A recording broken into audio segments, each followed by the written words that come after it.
Ganap na ganap ah. Birong ani Clyde sa kaibigang si Ramzur. Sa isang taon bilang magkasintahan sila ni Nami, sa wakas ay matutuldukan na ang salitang nobya at nobyo sa kanila. Huwag kang magalala. Dadating din naman kayo ni Yana dito. Nakangising ani Ramzur. Nasa resort sila noon para sa gagawing kasal. Aalaskahin mo na naman ako. O siya, sisilipin ko muna si Nami sa kanila. Ani Clyde nang samaan siya ng tingin ni Ramzur. Tigilan mo ko ha. May girlfriend ako, kaya hindi ko pagdidiskitahan yung asawa mo. Singhal ni Clyde habang nakangisi. O siya, layas na.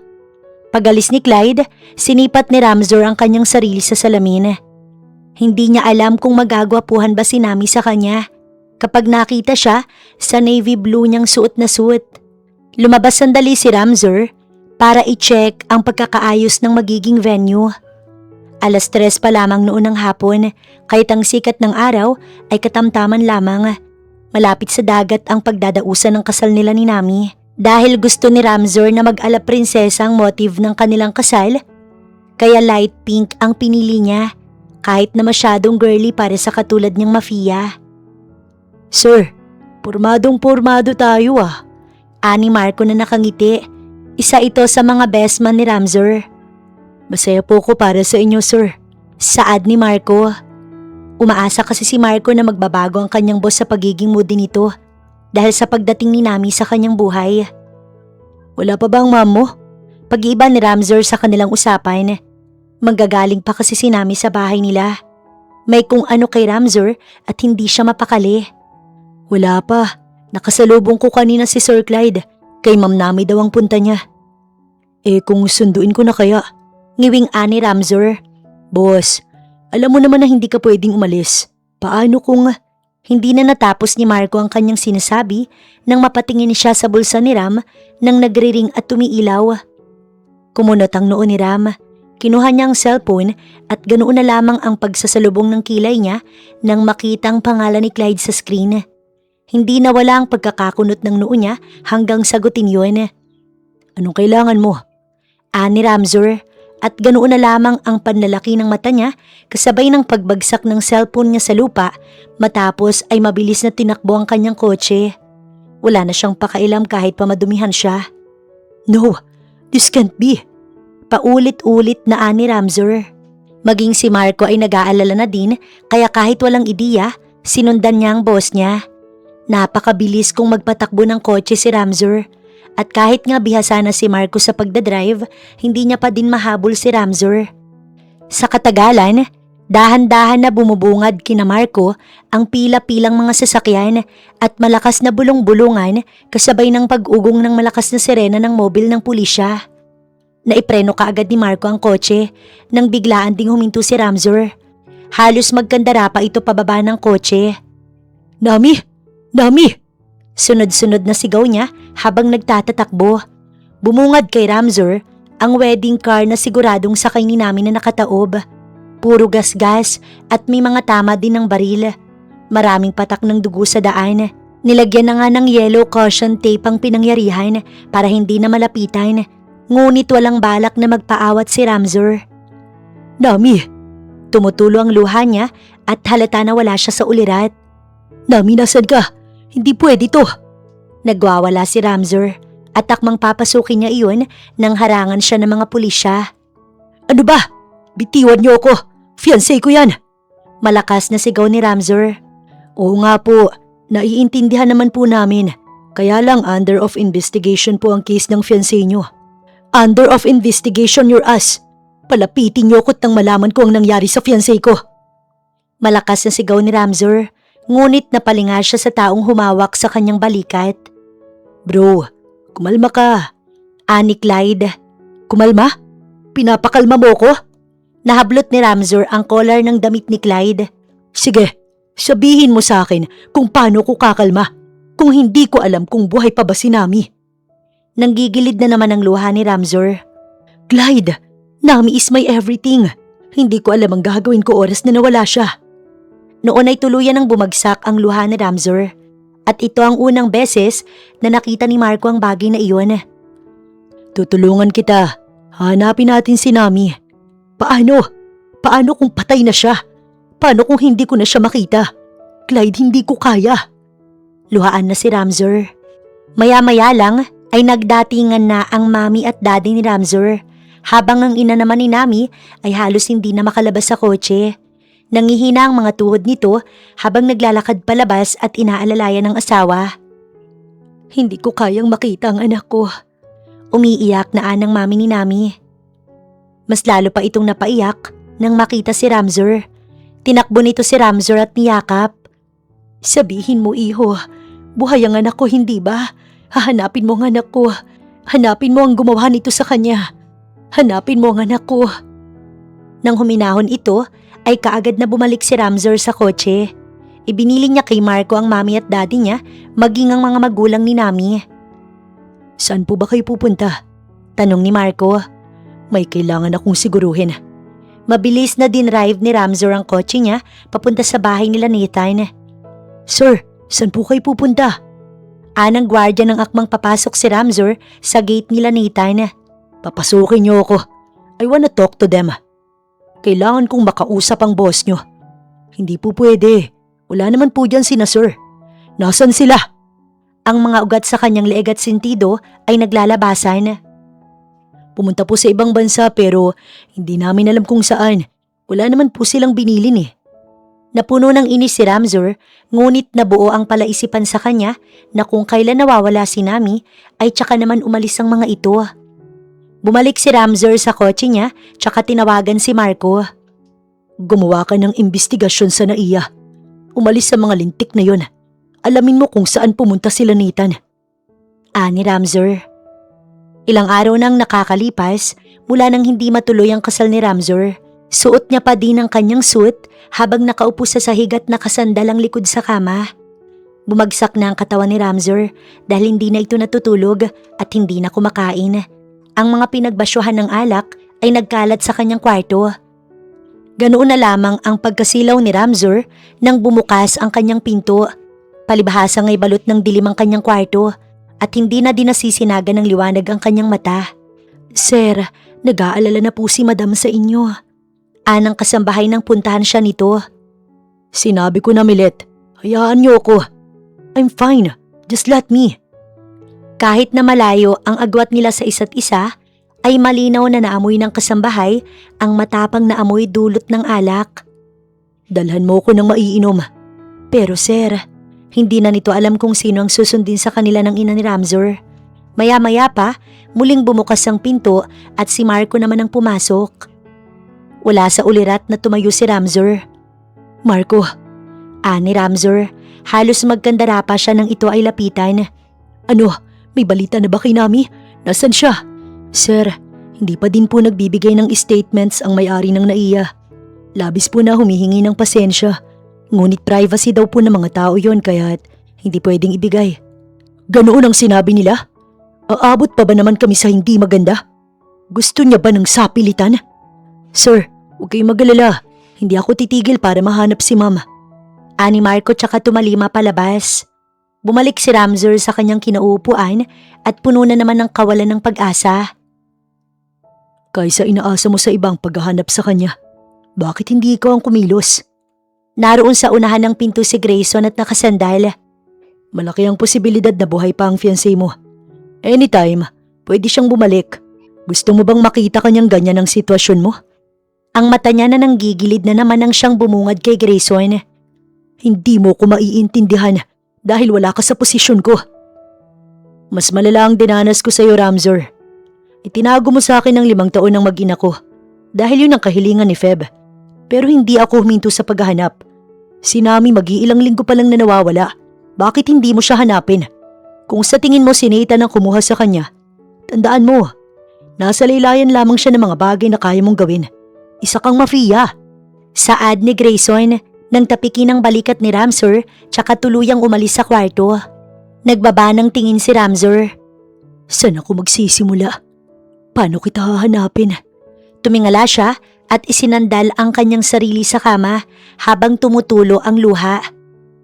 Okay ka lang ba? Kumakain ka ba ng maayos? Sino ang kumuha sa'yo? Umiyak si Ramzur. Mula nang nawala si Nami, Ngayon lamang tumulo ang luha ni Ramzur. Para ba ngayon niya mas nararamdaman ng sakit ng pagkawala nito na wala siyang ideya kung nasaan ito. Nahiga si Ramzur sa kanyang kama na 2 linggo na ding hindi napapalitan ng sapin. Ipinikit niya ang kanyang mata. Oo nga, habang nagpapakabisi ako dito, hindi ko alam kung nasaan si Nami. Kailangan niya ako, kailangan ko siyang hanapin. Anya sa kanyang sarili. Kusang dumilat ang mata niya.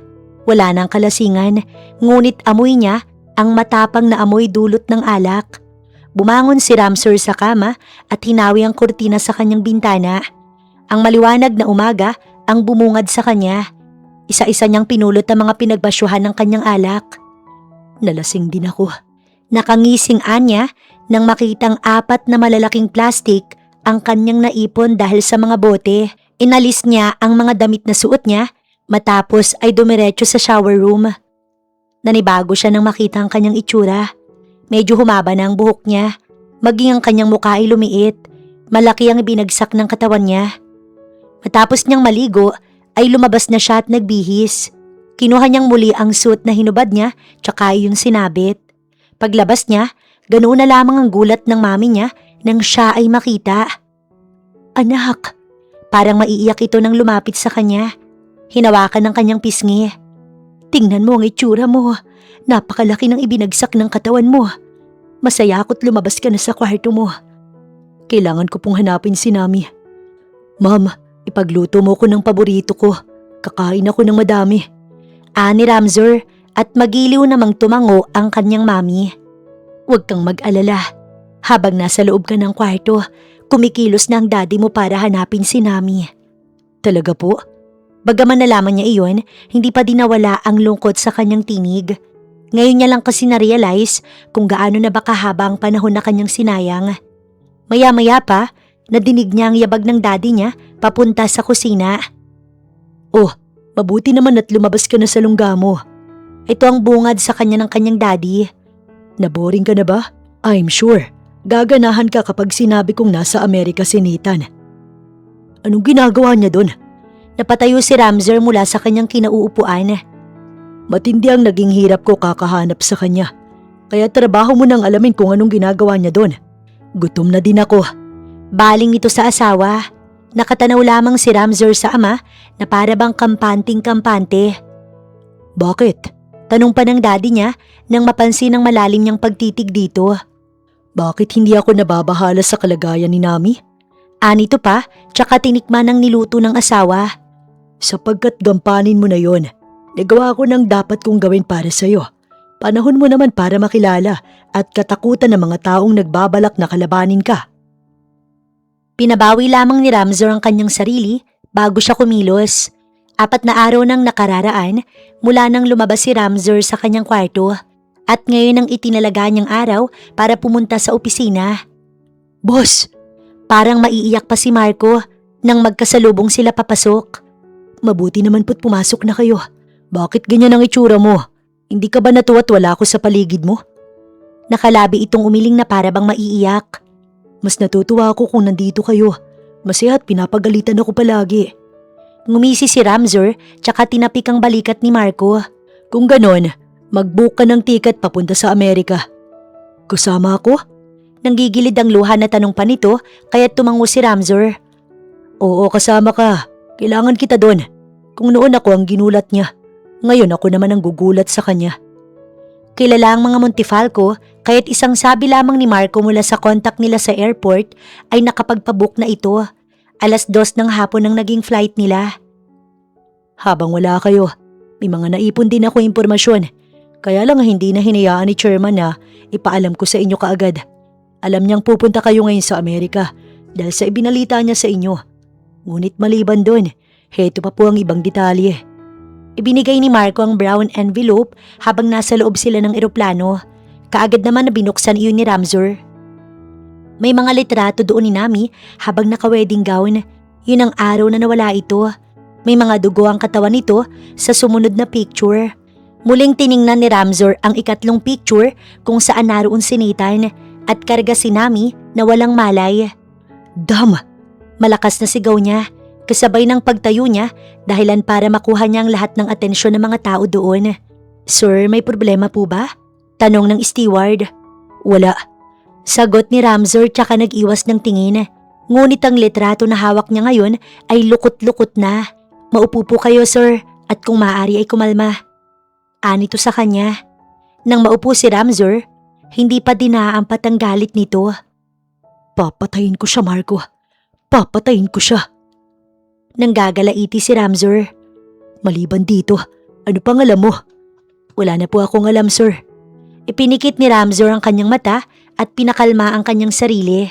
Ngunit ang alab na nasa puso niya, hindi mawala-wala. Atat na atat siyang makaharap ang walang yang si Nathan.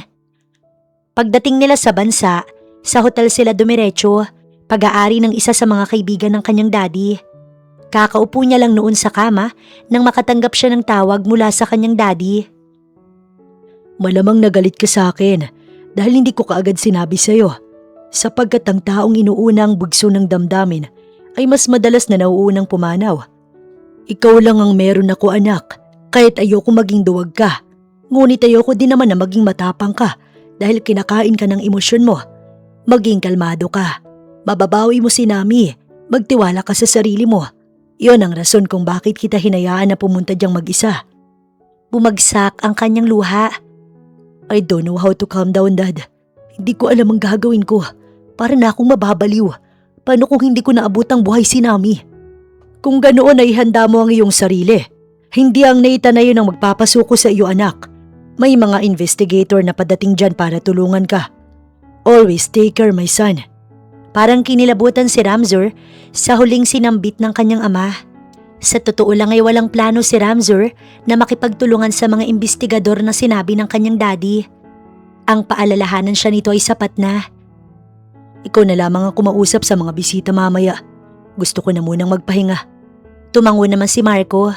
Ilang oras lang ang nakaraan nang muling sumilip si Marco sa kwarto ni Ramsor para sana sabihin ang napag-usapan nila ng bisita. Ngunit inabutan niya ito na nagpupunas ng baril. Sir Ramsor? Ani Marco, ang kaba niya ay ganoon na lamang. Sa ilang taon na pagsasama nila, ngayon niya lamang nakitang humawak ng baril si Ramsor ng ganoon kaseryoso. Oh, bakit ganyan ang mukha mo? Huwag kang mag-alala, alam ko naman ang tama't mali. Inilagay nito sa drawer ang baril na kanyang hawak-hawak. Palagay ko po, wala nang balak na umuwi pa ng bansa si Nathan. Nagtayo na sila ng sariling kumpanya dito ng daddy niya. Maliban doon, hindi Nathan ang ginagamit niyang pangalan dito. Stephen Ford. Malakas na natawa si Ramsor. Hangal siyang talaga kung ganun. Hindi po ba kayo nag-aalala kay Ma'am Nami? Nandoon ang pag-aalala, pero hindi makakatulong kung mapafrustrate ako sa pag-iisip. Kailangan kumilos ako, Marco. Bukas ng umaga, maghihiwalay tayo. Nang umaga ngang yun, ay nagtig-isa nga ng sasakyan sina Marco at Ramsor. Tumungo si Ramsor sa kumpanya na siyang binili ni Nathan. Good morning, Sir Ford. You have a new visitor in our conference. Anang sekretary ni Nathan. Visitor? I'm not expecting someone. Who is this? He told me that he is an important guest. Important? Okay, I'll follow you. Just give me a second. Ani Nathan. Paglabas ng sekretary niya, ay kaagad niyang tinawagan ng numero ng kanilang bahay. How is she? Did she eat her breakfast? How about her medicine? Okay, good. I'll hang up. Saad pa nito, tsaka naghanda papunta sa conference. Maganda ang mood ni Nathan na mas kilalang Stephen Ford na ngayon naglalakad papasok sa conference. Nakatalikod ang upuan noon sa pinto kaya't kinailangan pa ni Nathan na magsalita. Excuse me? Nakangiti si Nathan kaya't umikot ang upuan hanggang sa dahan-dahang nawala ang pagkakangiti niya nang tuluyang makita si Ramsor. Ramsor? Ang pagkagulat ay hindi maitatanggi dahil sa panlalaki ng mata nito. Anong ginagawa mo dito? Hindi ba sinabi sa'yo ng sekretary mo? Special guest ako. At alam ko sa mga special guest, binibigyan ng magandang pagbati, hindi ba? Nakangising ani Ramsor habang nakakross ang binti. Tinatanong kita, anong ginagawa mo dito? Dapat ba akong mainis? Halos magdadalawang taon na din kasi tayong hindi nagkikita. Tapos ganyan ang ibubungad mo sa akin? Nakalabing ani Ramzor. Masama bang kamustahin ng malayong kaibigan? Magkaibigan naman tayo, hindi ba? Inimbita kita noong kasal ko. Kaya lang hindi ka dumating. Nalaman ko na nandito ka na pala. I'm sure, hindi mo alam na hindi natuloy ang kasal ko. At alam mo ding nawawala ang fiancé ko. Kung nawawala naman pala siya, bakit dito ka sa akin dumiretso? Ani ni Ethan, tsaka naglakad at naupo sa kaharap ni Ramzor. Alam mong malawak ang connection ko, Ford. Nanlaki ang mata ni Ethan dahil sa gulat, dahil alam na ni Ramzor kung ano ang pagkakakilanlan niya dito sa Amerika. Napag-alamanan kong nandito ngayon ang fiancé ko. Ako bang pinaghihinalaan mo na kumuha sa kanya? Nagsalubong ang kilay ni Nathan, ngunit naging dahilan naman iyon ng malakas na pagtawa ni Ramzor. Bakit mo naisip yan? Bakit sumagi sa isip mo yan, ha? Dahil nandito ka. Pero nandito ko para sana magpatulong sa'yo sa halip na paghinalaan ka. I'm sure matutulungan mo ko. Wala akong maitutulong sa'yo, kaya umalis ka na. Huwag kang gumawa ng dahilan para maging mortal tayo magkaaway, Nathan. Patas akong lumaban. Pero masama akong kaaway. Pinagbabantaan mo ba ako? Napatayo si Nathan at nahampas ang mesa. Bakit kita pagbabantaan? Banta mo ba akong nakikita? Umalis ka na, Ramzor. Wala kang mapapala sa akin.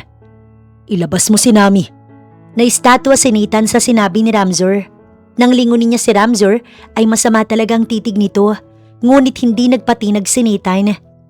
Sinasabi ko na nga ba, pinaghihinalaan mo nga ako. Hindi ito hinala, Nathan. Alam kong nasa iyo ang fiancé ko. Baliw ka ba? Akmang hahakbang si Nathan pasulong pabalik kay Ramzor, ngunit ang uso ng baril nito ay kaagad na tumutok sa mukha niya. Isang hakbang mo pa. Tataob ka dyan. Walang emosyon si Ramzor, kaya't mas lalong natakot si Nathan. Ang Ramzor na kanina ay tumatawa at sarkastikong nakikipagbiruan, ngayon ay parang bula na naglaho. Para bang ibang Ramzor na ang kaharap niya. Sinabi ko na sa'yo, patas akong lumaban, pero masama akong kalaban. Paano ko ilalabas si Nami? Wala nga siya sa akin. Malakas na sigaw ni Nathan, pero ipinalo ni Ramzor ang baril niya sa pisngi nito na kaagad namang namula. Damn that crap excuses, Nathan. Kilala mo ko. Kahit kailan, hindi nagmintis ang hinala ko. Hindi din ako sumusuong sa giyera nang walang bala. Nasaan ang fiancé ko? Sumagot ka! Ganoon na lamang kung lumandas ang pawis sa mukha ni Nathan. Ine-expect niya naman na hahanapin talaga ni Ramzor si Nami, ngunit hindi ganito kaaga.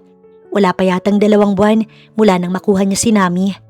Kapag hindi ako nakalabas dito sa loob ng 1 oras, magtataka ang sekretary ko, Ramzor. At kapag nangyari yun, ay siguradong tatawag siya ng gwardya o di kaya naman ay mga pulis at pipiliting buksan itong conference at sigurado kung mahuhuli ka nila. Wala kang matatakasan, Ramzor, kaya't kung ako sa'yo, huwag mo nang ituloy ang binabalak mo hanggat maaga pa'y umalis ka na sa building ko dahil hindi ito bansa na kilala mo. Hindi mo to teritoryo, Ramzor. Ah, ganun ba? Parang baliw nang umisi si Ramzor, tsaka mas idiniin ang uso ng baril na hawak niya sa noo ni Nathan. Gusto ko lang ding sabihin sa'yo na kung anong tinatapakan ko, ayun ang teritoryo ko. Pulis? Batas ng ibang bansa? Gusto ko lang ipaalala sa'yo. Pafiya ako, Nathan. May sarili akong batas na pinapatupad. Kahit nga ngayon mismo kaya kitang gawing bangkay na malamig. Ang buong building mo, hawak na ng mga tauhan ko. Putol lahat ng koneksyon kahit pa telepono at CCTV. Ano man ang mangyari ngayon dito, walang makakaalam nun. Ngayon mamili ka. Ibabalik mo sa aking si Nami o pareho kayong mawawala ng daddy mo. Ganoon na lamang ang panlalaki ng mata ni Nathan. Hayop ka talaga, Montifalco. Malakas na sigaw ni Nathan. Hindi pa ako tapos, Nathan. Kaya ngayon pa lang, ituro mo na kung nasan ang fiancé ko. Kapag naunahan kang sumagot ni Marcos sa tanong ko, tatapusin kita ngayon. Maya-maya pa, nakatanggap ng tawag si Ramzor. Kinuha niya iyon mula sa kanyang bulsa, tsaka inilapag sa mesa. See? May update na ako kaagad. Sinagot niya ang tawag mula kay Marco. Boss, kasama na namin. Ani Marco sa linya. Lalong nanlaki ang mata ni Nathan nang madinig ang ama sa linya na para bang nakikiusap na pakawalan siya. Hayop ka talaga, Ramzor. Hayop ka! Mas lalo ka ng buwisit ka. Ani Ramzor tsaka sinuntok si Nathan. Alam mo ba kung gaano ang pagtitimpi ko na patayin ka? Alam mo ba kung ilang oras ang tiniis ko para lang sadyain ka dito nang hindi pinapaulanan ng bala? At alam mo ba kung gaano kadami ang minuto na tiniis ko para pasabugin yung bungo mo? Sa madaling salita, kating-kating na akong patayin ka, Nathan. Kaya sige, bigyan mo pa ako ng rason para mas lalong umigsi ang buhay niyo ng ama mo. Kasi madali lang namang i-raid ang bahay niyo. Ang mga properties niyo para hanapin si Nami. Huwag mo kong hamunin dahil si Nami lang ang nagpapatino sa akin. Gigil na gigil si Ramzor. Hindi niya alintana ang kamao na nagdudugo dahil sa pagkakasuntok kay Nathan na ngayon ay sabog din ng labi at nagdurugo ang bibig. Nasa bahay namin. Sa wakas ay sinambit din ni Nathan matapos niyang tanggapin ang 8 sunod-sunod na suntok kay Ramzor. Nagpasukan na din ang mga tauhan nito na siyang kumaladkad kay Nathan palabas. Lahat ng mga empleyado pinag-stay lang sa kani-kanilang opisina kaya't walang idinamay si Ramzor na sibilyan. May mga Pilipino din kasi na nagtatrabaho doon. Bugbog sarado si Nathan nang ilabas nila ng building. Natsyempohan pang malayo ang mga police station kaya't wala talagang makakatulong kay Nathan. Nakatali ang 2 kamay ni Nathan habang nasa likod. Si Ramzor naman hindi mapakali habang nasa unahan ng kotse katabi ang driver. Payak nga talaga ang pamumuhay ni Nathan sa Amerika dahil mas malaki pa ang bahay niya dito kaysa sa bahay niya sa Pilipinas. Malapalasyo ang entrada sa mahabang hallway na may mga magagandang puno. Nasaan si Nami? Ani Ramzor, hindi alintana ang mga kasambahay na takot sa kanila ng kanyang mga tauhan. Maya-maya lang din, dumating si Marco kasama ang ama ni Nathan. Kapansin-pansin ang dami ng kotse sa bahay nila Nathan, kaya't doon pa lamang tumawag ng atensyon sa mga pulis ang mga nangyayari.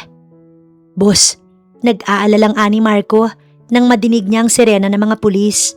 Ganoon naman kasi sa bansa na yun. Kahit hindi ka tumawag sa emergency hotline, basta't may kapansin-pansin na hindi tama, dumadalaw ang mga ito sa bahay-bahay. Noon ay handa na din sila Ramzor na makipaglaban sa batas. Kung iyon lamang ang tanging paraan para mabawi si Nami, handa niyang ialay ang kanyang buhay. Nakaposisyon na noon ang buong pangkat ni Ramzor nang may 2 kotse na huminto sa harap ng malaking gate nila Nathan. Bumaba sa parehong sasakyan sina Clyde at Grayson, ang kanyang 2 matalik na kaibigan. Ang sakit mo talaga sa ulo. Umiiling na ni Grayson, ngunit nakangisi. Dumayo pa sa ibang bansa para gumawa ng gulo eh. Umiiling na saad naman ni Clyde. Kami na dito. Basta't gawin mo na mga gagawin mo dyan. Saad pa ni Clyde. Tapos ng law si Clyde sa Amerika at madami din siyang kaso na naipanalo kaya't kilala ang pangalan niya. Habang si Grayson naman, retired ang daddy niya sa pagiging special task force kaya't may kapit pareho ang kaibigan ni Ramzor sa batas. Asahan ko kayo. Tara na. Saad naman ni Ramzor kay Marco. Tsaka binitbit na mag-ama papasok sa bahay ng mga ito. Itinulak ni Ramzor si Nathan papasok habang ang ama nito naiwan sa sala. Palingalinga ito't nagbabalak na sumigaw para humingi ng tulong. Bagay na natunugan naman ni Marco. Subukan mo. Makakahingi ka nga ng tulong. Pero sabay kayong mamamatay ng anak mo. Pagbabanta ni Marco. Nang tahaki ni Ramzor ang daan paakyat sa kwarto kung saan naroon si Nami ay kasunod niya naman si Nita na inaalalayan ng 2 niyang tauhan. Dahan-dahan na binuksan ni Ramzor ang pinto hanggang sa makita niya ang puting kwarto kung saan naroon ang babaeng nakatanaw sa bintana. Nami? Ani Ramzor, tsaka sabik na nilapitan si Nami. Tumingin lamang ito ng walang buhay sa kanya. Tila walang pakialam sa paligid. Ang nanginginig na kamay ni Ramzor, dahan-dahang hinaplos ang pisngi ni Nami. Nami, ako to. Ngunit kahit isang salita, walang natanggap si Ramzor. Kaya't ang nag-aalala nitong paningin ay lumipat kay Nathan. Nagtatanong ang mata niya kung bakit ganoon si Nami. Sabi ng doktor, na-trauma siya kaya siya naggaganyan. Ani Nathan tsaka nag-iwas ng tingin. Trauma? Hindi makapaniwala na para bang maiiyak si Ramzor. Muli niyang binalik kay Nami ang kanyang paningin matapos ay idinukdok ang kanyang ulo sa kandungan ni Nami. Awang-awa siya kay Nami. Ilabas niyo din ngayon yan. Umiiyak na ani Ramzor patungkol kay Nathan. Sunod-sunod ang hagulgol ni Ramzor habang hawak ang kamay ni Nami. Bakit? Bakit ka nagkaganyan? Nami, Paulit-ulit mang tawagin ni Ramzur ang pangalan nito ay baliwala lamang. Ang walang buhay ng mga mata nito ay nakatanaw lamang sa kanya. Ang hita nito ay may bakas pa ng sariwang sugat, dulot ng tama ng baril. ako to, si Ramzur. Kinuha ni Ram ang kamay ni Nami at hinaplos sa kanyang pisngi. Ang mata ni Nami ngayon na walang buhay ay nagbabagsak ngayon ng luha. Ngunit wala pa ding mabakas na emosyon. Pinahirapan ka ba nila? Nasaan ang masakit?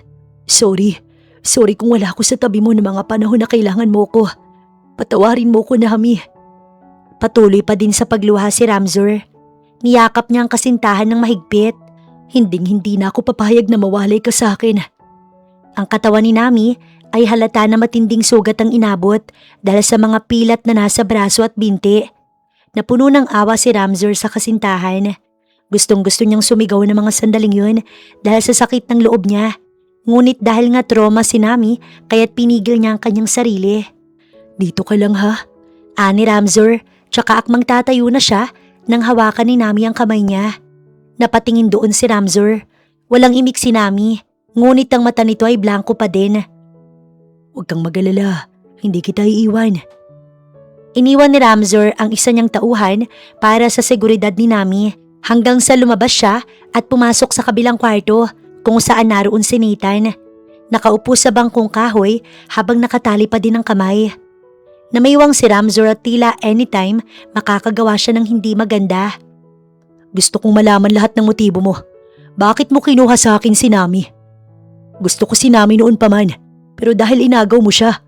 Malakas na sinuntok ni Ramzur si Nathan. Dahilan para bahagyang umangat ang dalawang paa ng kinauupuan nito na kamuntikan ng tumumba. Inagaw? Wala akong inagaw sa'yo. Si Nami hindi siya isang bagay na maaari mong basta na lamang ariin. Kung kailan mo gusto. Kung talagang gusto mo siya, bakit hindi mo maintindihan kung anong ikaliligaya niya? Malakas na sigaw ni Ramzur. Matapos, hinabulot niya ang collar ng damit ni Nathan. Pagmamahal mo bang matatawag ang ginawa mo sa kanya? Tad-tad siya ng sugat dahil sa pagiging makasarili mo. Kita mo? Kung sa akin ka pala galit, bakit hindi ako? Sana ako na lang, Nathan. Sana ako na lang ang ginantihan mo. Bakit? Bakit mo ginawa kay Nami ang ganoon kalalang bagay? Hindi ko alam na gagawin yun ng mga tauhan ko. Ani Nathan na ngayon magana ang pisngi. Ang luhaang mata ni Ramzur ay naging nakakatakot na naman habang nakatingin kay Nathan. Hindi mo alam? Paano kung kalabitin ko ngayon ang gatilyo ng baril ko at sasabihin ko sa tatay mo na hindi ko alam na ikamamatay mo yun? Ram, spread my life. Hindi ko sinasadyang saktan siya. Hindi ko naman ginusto yun eh. Hindi ko ginusto na magkaganon si Nami. Nagmamakaawang ani Nathan pero malakas na suntok na naman ang inabot niya kay Ramzur. I didn't mean to harm you to, Nathan. Walang emosyon si Ramzur tsaka muling sinuntok si Nathan. Alam mo kung anong gusto kong gawin sa'yo? Gustong-gusto kitang patayin. Hindi alam ni Ramzur kung paano niya palalabasin ang galit sa kanyang sarili. Hindi niya alam kung ano ang paraan para maibsan ang galit na kanyang nararamdaman. Sa galit niya, walang tigil niyang pinagsususuntok si Nathan hanggang kapwa mabahida ng pulang likido ang kanilang mga sarili. Malakas na sumigaw si Ramzur kaya't ganoon na lamang ang pag-aalala ni Marco nang siya'y lapitan. Halos madurog ang puso ni Marco nang makita ang kanyang boss na luhaan habang nasa ibabaw ni Nathan. Tinawag ni Ramzur ang pangalan ni Marco na para bang gusto niyang magsumbong dito. Ako na pong bahala sa kanya. Ani Marco habang nakatingin kay Nathan. Maya-maya pa, pumasok na sina Grayson nang umalis na ang mga pulis. Ang maaliwalas na mukha nila, unti-unting nawala nang makita nila si Ramzur na hindi maipinta ang muka. Ang anak ko! Nasaan ang anak ko? Nag-aalala ang ama ni Nathan nang tapunan siya ng masamang tingin ni Ramzur mula sa kinatatayuan nito. Ang nakakakilabot na aura ni Ramzur ay pumalibot sa buong kabahayan habang naglalakad ito papalapit sa matanda. Kilala mo ko at maayos ang huling paghihiwalay natin, hindi ba? Bakit hindi mo pinigil ang anak mo? Ani Ramzur, mababa ang tinig nito ngunit ganoon na lamang ang takot na naramdaman ng ama ni Nathan. Hindi ko naman alam na gagawin niyang mga bagay niyan. Hindi ko alam kung gaano ba kayo kalayo palagi ng anak mo sa isa't isa at hindi mo man lang mabantayan ang anak mo. Alam mo bang walang kapatawaran ang ginawa niya kay Nami? Hindi sapat ang yaman niyo. Ang asawa mo. Gusto mo bang iparanas ko din sa kanya kung anong ginawa niyo sa fiancé ko? Mr. Montefalco. Nakikiusap ang tinig nito kay Ramzur. Ngunit tumalima si Ramzur. Buo na ang desisyon nito, ngunit humabol ang ama ni Nathan sa paa ni Ramzur.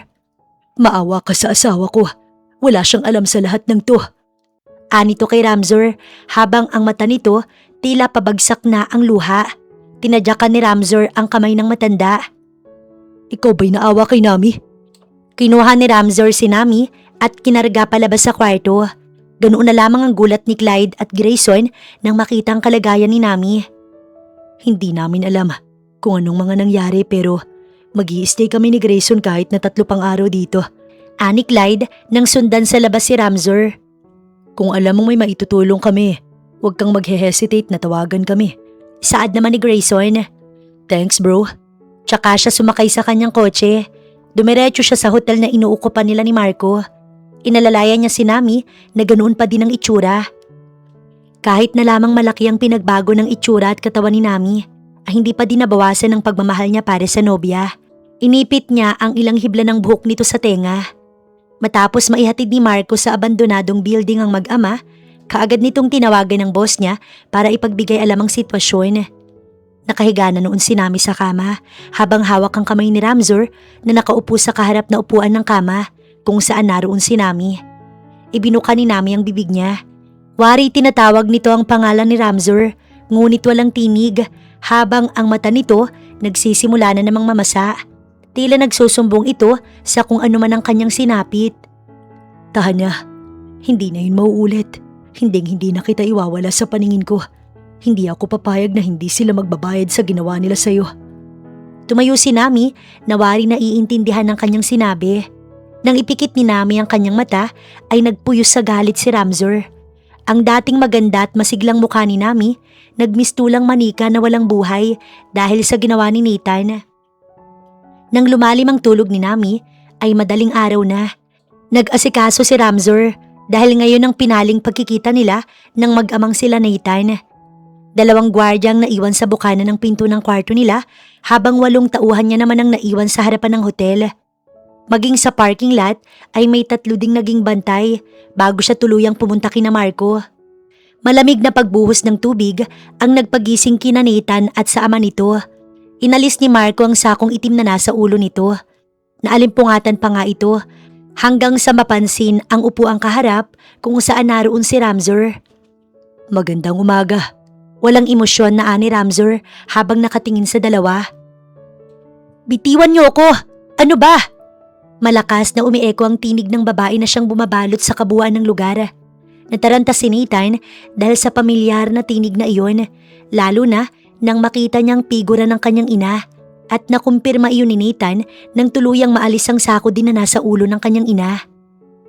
Hindi, pakiusap. Huwag niyong isama ang asawa ko. Parang baliw na anang ama ni Nathan habang pilit na kumakawala sa pagkakatali. Mr. Montefalco, maawa na kayo. Anito pa, ngunit walang mabakas na emosyon kay Ramzur. Honey, umiiyak ang ina ni Nathan sa asawa. Tulungan mo ko. Nagmamakaawang saad nito, ngunit tila sarado ang tenga ng mga tao doon hanggang sa pati ang ama ni Nathan humahagulgol na rin. Habang nakatayo ang ina ni Nathan, kinuha ni Ramzur ang kanyang baril. Huwag kang gagalaw kung ayaw mong bawian ka agad ng buhay. Kinalabit niya ang gatilyo ng baril at tumamang bala noon sa harapan ng ina ni Nathan, kasabay ng malakas na pagsigaw habang takip ang tenga, kasabay ng sunod-sunod na paghagulgol. Look what you've done, Nathan. Tignan mo ang ginawa mo. Luhaan ang ama ni Nathan. Ang ina ni Nathan ay parang mababaliw na.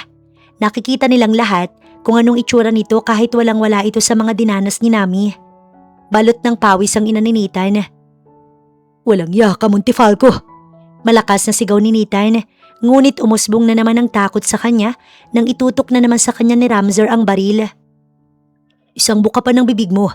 Tandaan mo, hindi kita kailangan. Saad ni Ramzur. Maawa ka. Kaawaan mo kami ng pamilya ko. Anang ama naman ni Nathan kaya tumingin sa kanya si Ramzur. Sige, ipangako mo na gagawin mo lahat ng kondisyon ko kung ganun. Tinawag niya si Marco na kaagad namang lumapit dala ang isang papel. Isa sa kondisyon ko na kuhanin lahat ng properties nyo, kapalit ng kalayaan ng asawa mo. Ramzur, that's over. Reklamo ni Nathan, ngunit natagpuan niya na lang na may tama ng baril ang kanyang braso. Ayokong madinig ang boses mo. Madali lang akong kausap. Kung ayaw nyo, sabay-sabay kayong mawawala sa lugar na to. Tumayo si Ramzur tsaka kinuha ang baril na hindi lilikha ng ingay. Oo na, pipirmahan ko na. Anang ama ni Ramzur. Hindi ka pipirma. Gusto kong lagdaan mo yan gamit ang sarili mong dugo. Isa sa kondisyon ko na hindi kayo makita sa bansa. Mag-stay kayo dito. Ngunit paano kami mabubuhay kung kukunin mo din naman ang mga kabuhayan namin? Hindi ko na problema yung tanda. Ang anak mo ang questionin mo sa bagay na yan. Dahil siya naman ang may kasalanan ng lahat. Ang huling kondisyon ni Ramzur ay putulan ng isang daliri ang mag-ama. Nais niyang paghirapin ang mga ito ng sobra. Sa ganoong paraan, wala na silang mapapasukang trabaho. Iniwan ni Ramzur na naguhumiyaw ang mag-ama sa sakit dulot ng ginawa niya. Nagpahinga lamang sila ng ilang oras.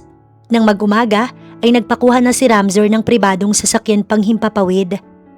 Nagpalit muna si Ramzur ng kanyang damit bago puntahan si Nami. Tulog pa din ito nang pasukin niya sa kwarto. Nahiga si Ramzur sa tabi ni Nami at pinagmasdan ng magandang mukha nito. I miss you. Bulong ni Ramzur. Hindi niya inaasahan na magmumulat ng mata si Nami. Dahan-dahan na hinaplos nito ang pisngi ni Ramzur. Ramzur? Mahina ang naging daloy ng tinig ni Nami. Ngunit kahit paano, narinig pa din iyon ni Ramzur. Dahilan para sabik siyang mapabangon. Tinawag mo ko? Nami, tawagin mo ko ulit. Ang Ramzur na kani-kanina lamang ay puno ng puot at galit, biglang naging maaliwalas ang muka at napuno ng excitement. Gusto kong marinig ang boses mo, mahal ko. Ani Ramzur kay Nami, pero kaagad ding pinigil ang kanyang sarili matapos maalala na hindi biro ang pinagdaanan ni Nami, kaya't hindi makakabuti dito kung pipilitin niya ito. Ang private plane na pinadala ng ama ni Ramzur ang siyang sumundo sa kanila sa Amerika. Madaming tanong ang ina ni Ramzur nang makauwi sila. Ikinuwento ni Ramzur ang mga mahalagang detalye sa ina dahil nga wala pa din siyang sapat na tulog. Ang mami na muna ni Ramzur ang magbabantay kay Nami. Maging ang ina ni Nami sumugod sa bahay ni Ramzur para lamang makita ang anak nito. Naging emosyonal din ito nang makita ang kalagayan ni Nami. Samantala hindi naman lumipas ang maghapon at kaagad ding nagpahanap si Ramzur ng mga magagaling na doktor na siyang tutulong kay Nami na makarecover. Napag-alaman na niya din na maaari pang maayos sa mga pilat na nakuha nito sa insidente, kaya't kahit papaano, gumaan ang paghinga niya. Hayaan mo muna kinamami mo ang nobya mo. Tara sa labas at magkwentuhan. Anang daddy ni Ramzur sa kanya, bagay na sinang-ayunan niya naman. Sa totoo lang, hindi ko alam kung ikatutuwa ko ba lahat ng mga nalaman ko. Ang inaasahan ko lang ay babawiin mo ang nobyo mo kay Nathan. Bakit kung ano-anong ginawa mo sa kanila? Akala ko din, ganoon lamang po ang mangyayari. Ngunit nang makita ko si Nami, para akong aso na nawala sa katinuan. Pasalamat na lamang siya dahil napigil ko pa ang sarili ko. Natawa ang daddy niya. Walang duda, anak nga talaga kita. Patunay yan kung gaano mo talaga kamahal si Nami. Sa susunod ay kakasal kayo. Ako nang bahalang mag-ayos para hindi na mangyari ang ganitong bagay. Naningkit ang mata ni Ramzur. Dad, sinabi niyo bang naging pabaya ako? Ani Ramzur na ikinatawa ng malakas ng kanyang ama. Wala naman akong sinabi na ganoon, anak. How's Nami? Ani Clyde nang bumisita sa bahay nila Ramzur. May dala itong sariwang mga bulaklak para kay Nami. Kahit papaano, may improvement naman. Hindi ko pa kayo napapasalamatan ni Grayson sa pagtulong sa akin nung nakaraang buwan sa ibang bansa. Huwag mo na akong tawaging kaibigan. Kung bawat kilos pala natin kailangan magpasalamat. Ngumuso si Ramzur. Sa kanilang tatlo, siya naman ang madalas kasing tumulong sa mga ito dahil siya din ang mas malaki ang koneksyon at mas makapal ang bulsa. Kaya hindi siya sanay na makatanggap ng tulong sa mga ito. Sa susunod na dalaw ko, isasama ko si Yana para makapagkwentuhan naman sila ni Nami. Hindi ko pwedeng i-request na dumalaw si Feb kasi Dinagukan ni Ramsor si Clyde. Sa tagal ng panahon, tingin mo may gusto pa din ako sa kanya? Hindi ko bibigyan ng dahilan ng fiancé ko para magselo sa asawa ng kaibigan ko. Oo nga't nagkagusto ko sa kanya, pero napakatagal na noon. Nakangusong ani Ramsor na ikinatawa naman ng malakas ni Clyde. Alam ko, tataya mo ba naman ang buhay mo kung hindi mo mahal si Nami? Malakas na tumawa si Clyde. Oh, bakit mo pa ako iniinis kung ganoon? Dahil gusto kong madinig yun mismo ni Nami.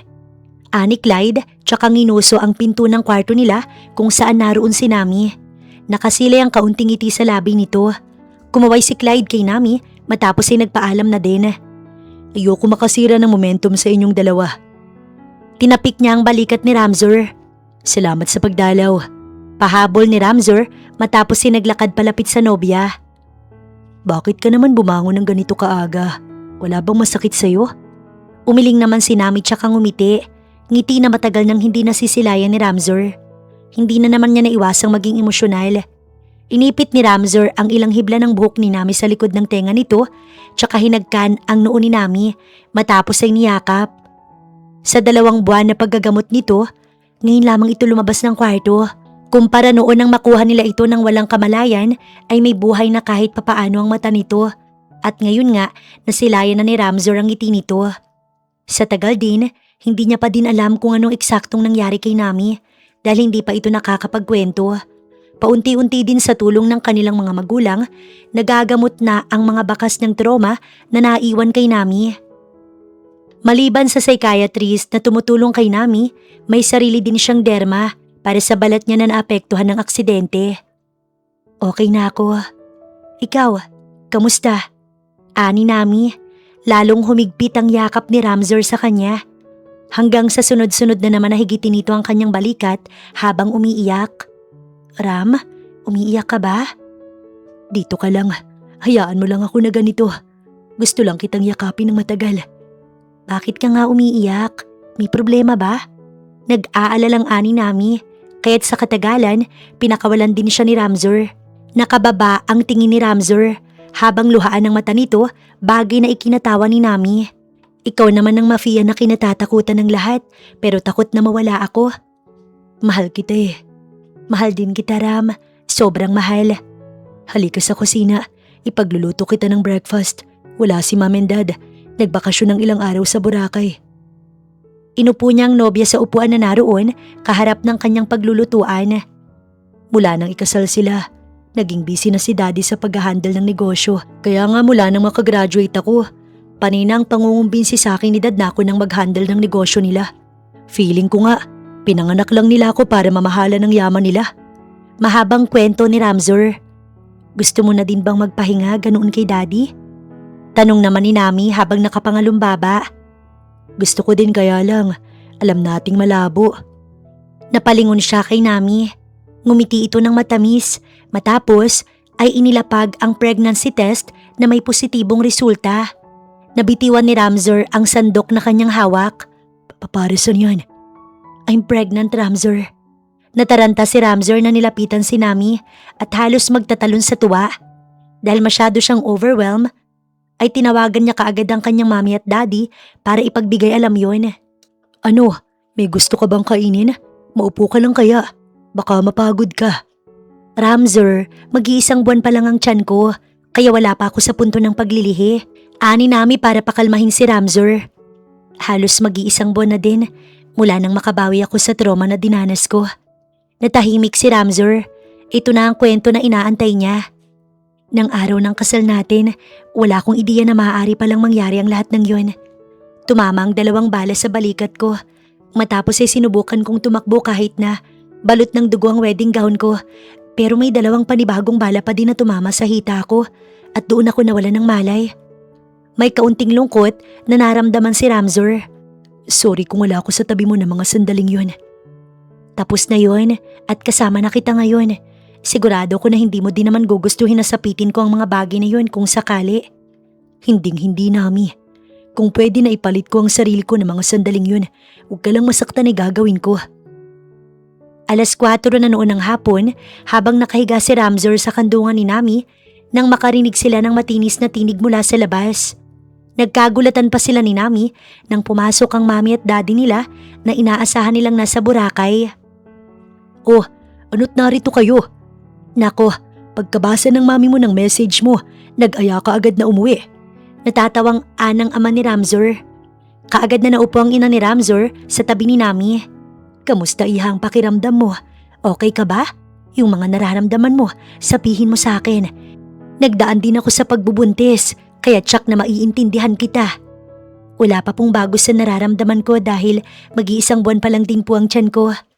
Kinuha ng ina ni Ramzor ang kamay ni Nami.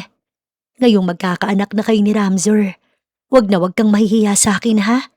Magsabi ka kung anong mga kailangan at gusto mo. Inalala nga kaagad kita nang sabihin sa akin ni Ramzor na buntis ka. May pasok si Ram bukas kaya't walang mag-aalaga sa'yo. Sa halip na magbakasyon, babantayan na lamang kita. Nakangiti ang mami ni Ramzor. Masaya ako't kahit papaano, umuokay-okay ka na. Kinaumagahan ay ibinili na lamang ni Ramzor si Nami sa mami niya dahil ilang buwan din ang naging pahinga niya kakaasikaso kay Nami. Anong ginagawa nila sa ngayon? Ani Ramzor kay Marco patungkol kila Nathan.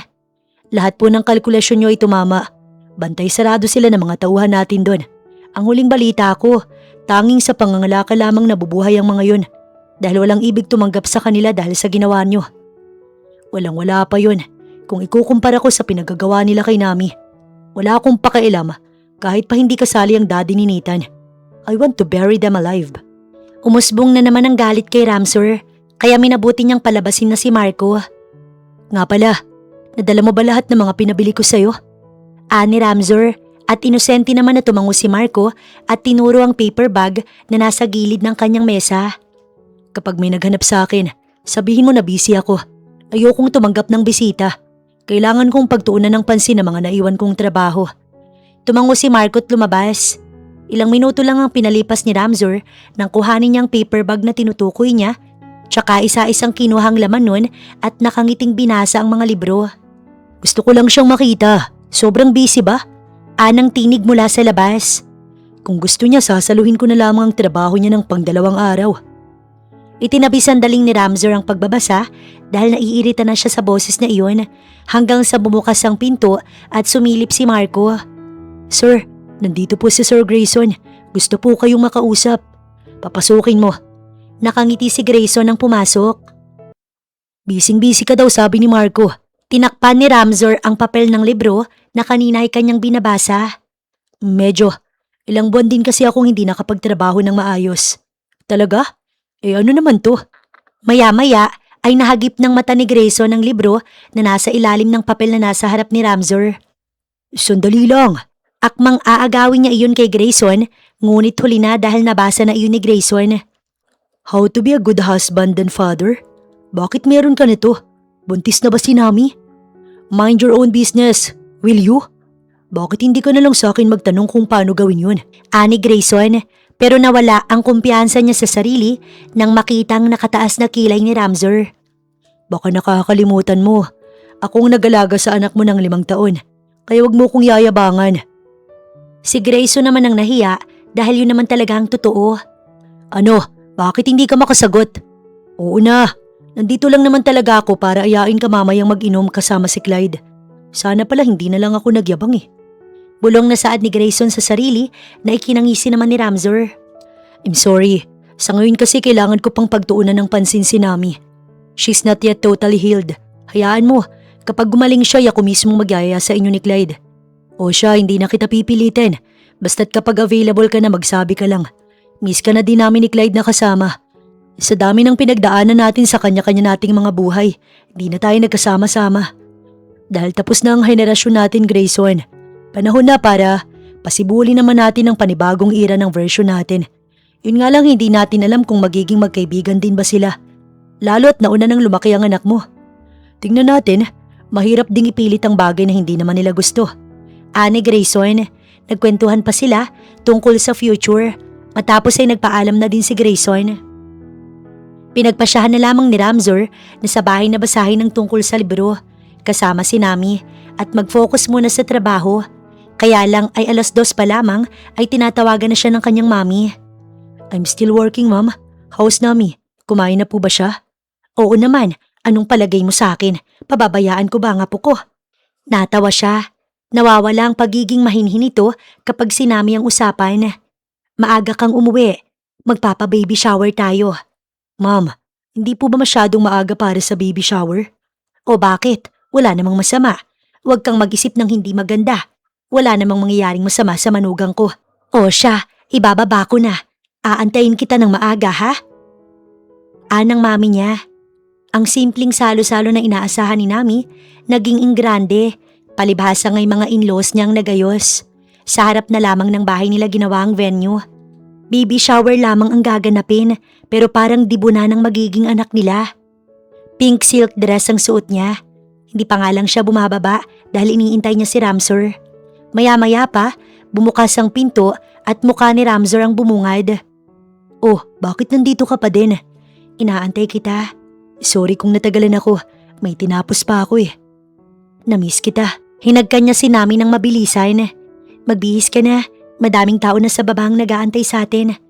Oh, bakit ganyan ang mukha mo? Nag-aalalang ani Ramsor nang mabakas ang pag-aalangan nito. Nahihiya ko. Baka kung anong sabihin sa akin ng mga tao. Dahil ba sa mga peklat sa katawan mo?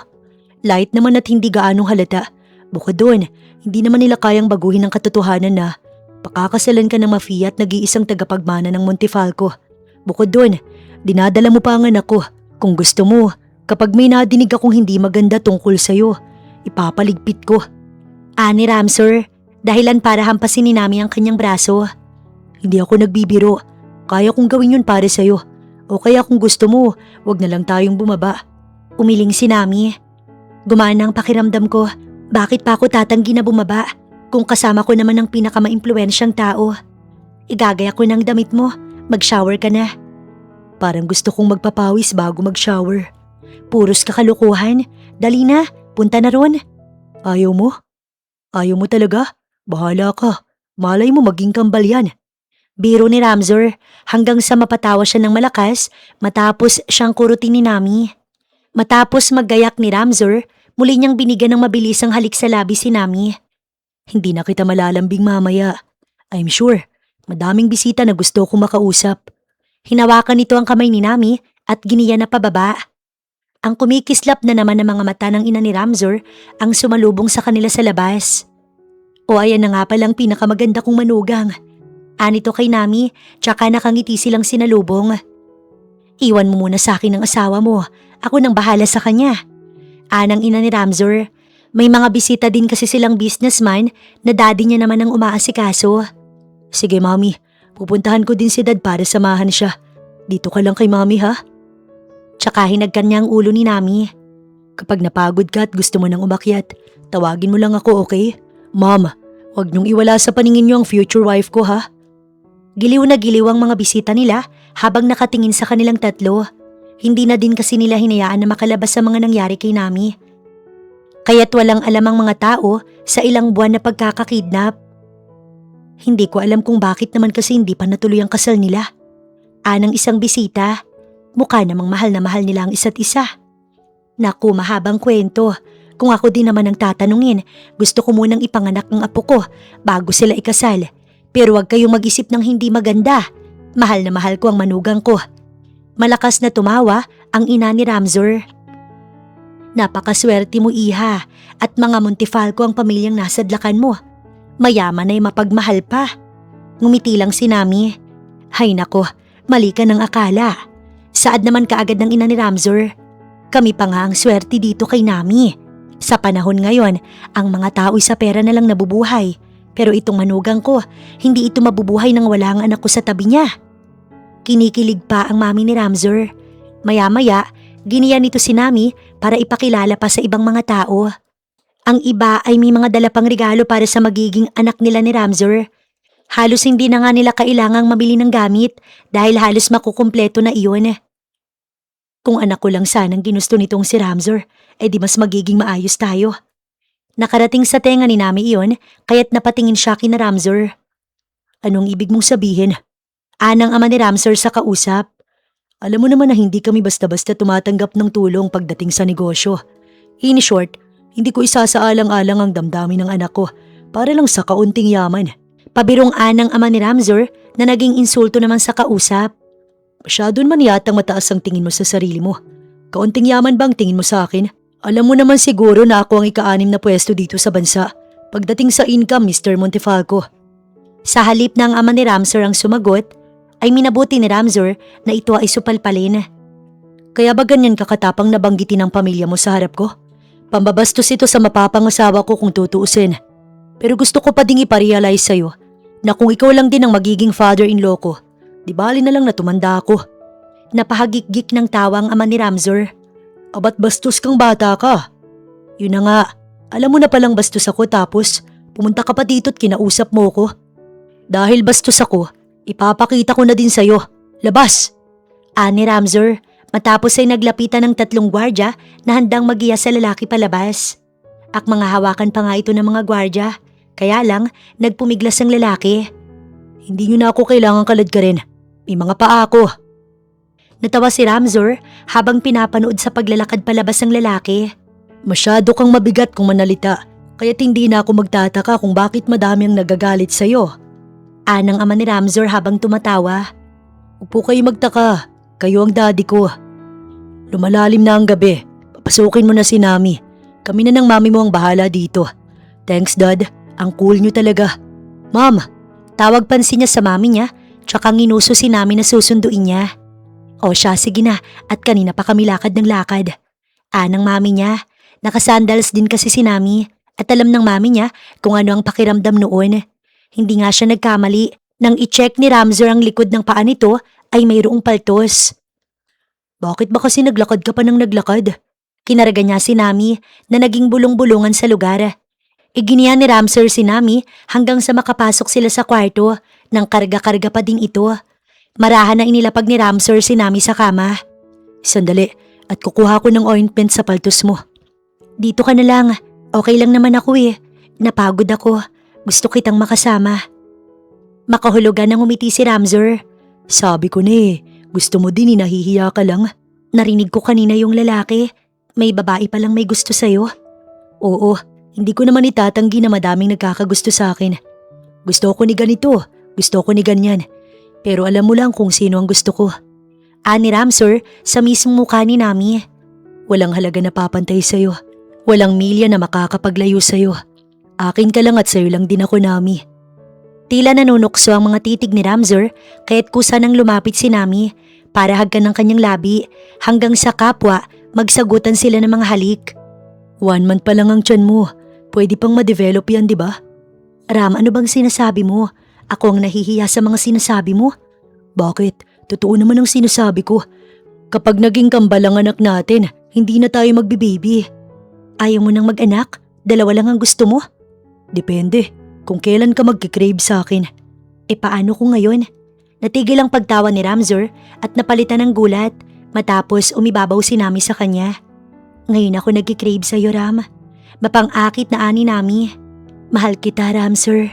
Yun na lamang ang nasabi ni Nami matapos nilang angkinin ng isa't isa. Mahal na mahal din kita, Nami. At mamahalin pa sa mga darating na araw, linggo at buwan. Palagi kitang mamahalin, Nami. Ani Ramzor, tsaka ikinulong sa kanyang bisig si Nami.